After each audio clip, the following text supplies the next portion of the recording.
New tonight, the latest expansion project of Port Everglades isn't your usual construction job. Acres of mangroves were pulled out and removed to make room for ships to turn around. But not only have those mangroves been replaced, they've added more, and it could make a huge difference to the port.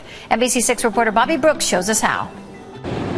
Good evening. Right now we're on the rooftop of the administration building here at Port Everglades, where we have a beautiful view. And I'll tell you what, we have the best view of those mangroves that we've been talking about. There you see those new fields, 16 plus acres of those mangroves. They'll be monitored for the next year so closely. And in the words of the executives here, they have to succeed, or close to $300 million projects for ships will become shipwrecked.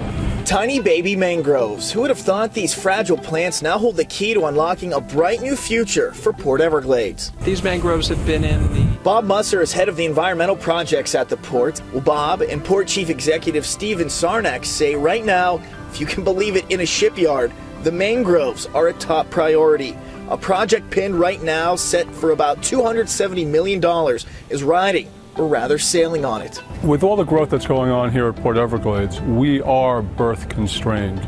In layman's terms, the port needs more places to dock these massive ships, and here's the plan. We create up to 5 additional berths to allow our customers to adequately use our facilities.